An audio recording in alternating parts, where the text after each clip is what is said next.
नमस्कार। आज हम इतिहास के एक ऐसे मोड़ पर चलेंगे जहां एक विशाल सदियों पुराना साम्राज्य ताश के पत्तों की तरह बिखर रहा था। ये कहानी है 18वीं सदी के भारत की, जहां मुगल साम्राज्य के पतन ने नई ताकतवर शक्तियों के उदय का रास्ता खोल दिया। इस पूरी उथल-पुथल को समझने के लिए हमें बस दो नक्शों को देखना है।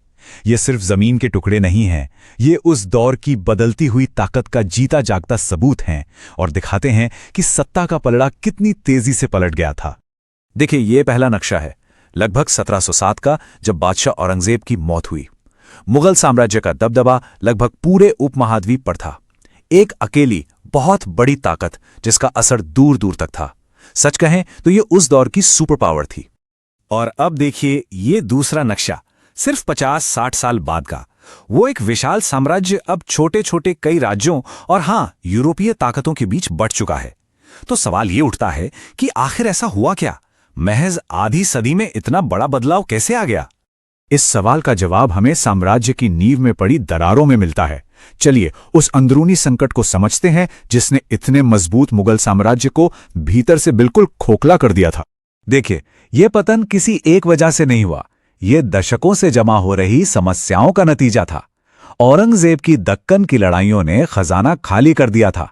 उनके बाद आए शासक कमजोर थे और इसका फायदा उठाकर ताकतवर अमीरों यानी मनसबदारों ने सूबों पर अपना कंट्रोल बढ़ा लिया। नतीजा, दिल्ली तक पैसा पहुंचना बंद हो गया और जगह जगह किसान और जमींदार बगावत करने लगे।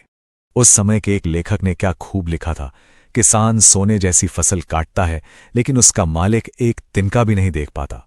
ये लाइन उस दौर की आर्थिक हालत को बिल्कुल साफ कर देती है। मतलब देश में दौलत तो थी लेकिन वो शाही खजाने तक पहुंच ही नहीं रही थी।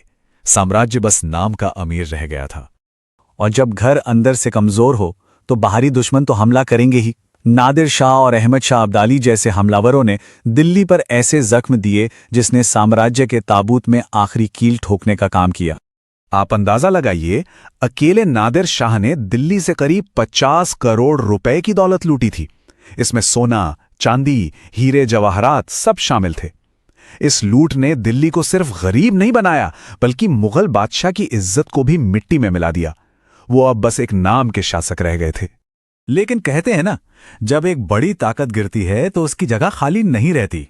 साम्राज्य के इन्हीं खंडरों पर कई नई राजनीतिक ताकतों ने जन्म लिया। चलिए अब इन उभरते हुए नए राज्यों की कहानी देखते हैं। मोटे तौर पर इन नए राज्यों को हम 3 हिस्सों में बांट सकते हैं। एक तो थे पुराने मुगल सूबे जैसे अवध, बंगाल और हैदराबाद, जिनके गवर्नरों ने धीरे धीरे खुद को आजाद कर लिया।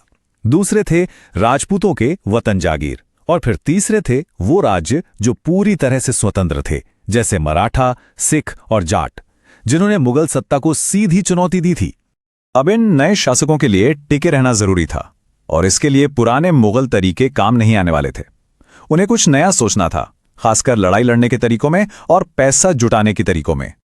और यहां हमें एक बहुत बड़ा बदलाव दिखता है। एक तरफ थी मुगलों की भारी भरकम धीमी सेनाएं जो किलों को घेरने में महीनों लगा देती थी। वहीं दूसरी तरफ मराठा और सिखों ने गुरिल्ला युद्ध की तकनीक अपनाई। उनकी छोटी तेज तरार घुड़सवार टुकड़ियां अचानक हमला करती और गायब हो जाती। उन्होंने ताकत से नहीं बल्कि रफ्तार से जंग जीती। सिर्फ जंग के मैदान में ही नहीं, पैसा वसूलने के तरीके में भी क्रांति आ गई। मुगलों की पुरानी जागीरदारी सिस्टम की जगह अब इजारदारी सिस्टम आ गया। इसमें सरकार टैक्स वसूलने का ठेका सबसे ज्यादा बोली लगाने वाले को दे देती थी। इससे जगत सेठ जैसे बड़े बड़े साहूकारों और बैंकरों का असर राजनीति में बहुत बढ़ गया। मराठों ने तो पैसा जुटाने का एक बिल्कुल ही अनोखा सिस्टम बना लिया था। वो अपने पड़ोसी इलाकों से 2 तरह के टैक्स वसूलते थे। चौथ, जो कि कुल लगान का 1/4 होता था, और सरदेशमुखी, जो एक अतिरिक्त 10% टैक्स था। ये एक तरह की प्रोटेक्शन मनी थी।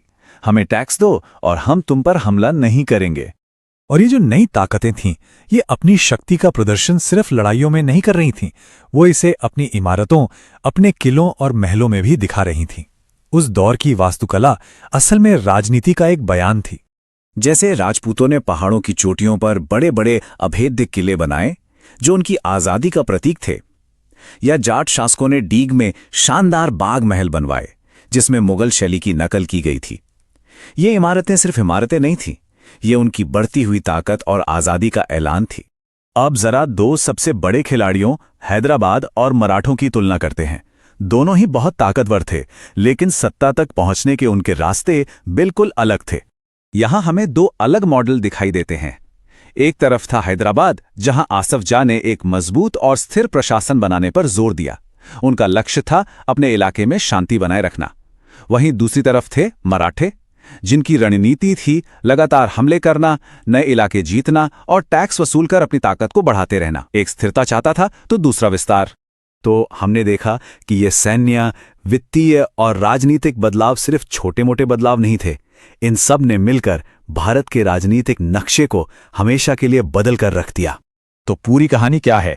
पहला, मुगल साम्राज्य का केंद्र कमजोर पड़ गया। दूसरा, सूबेदार और स्थानीय सरदार आजाद हो गए।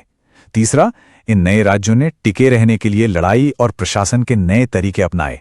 और चौथा, एक साम्राज्य की जगह कई छोटी छोटी लेकिन ताकतवर शक्तियों ने ले ली, जिसने भारत के इतिहास का अगला अध्याय लिखा। तो आखिरी सवाल यह है, जब एक साम्राज्य गिरता है तो उसकी राख से क्या पैदा होता है? अफरा तफरी और अराजकता, या फिर कुछ नया और रचनात्मक? 18वीं सदी का भारत हमें सिखाता है कि जवाब है दोनों। उस पुरानी व्यवस्था का टूटना भले ही अराजक था, लेकिन उसी ने एक नए, ज्यादा गतिशील और रचनात्मक भारत के उदय के लिए जमीन तैयार की।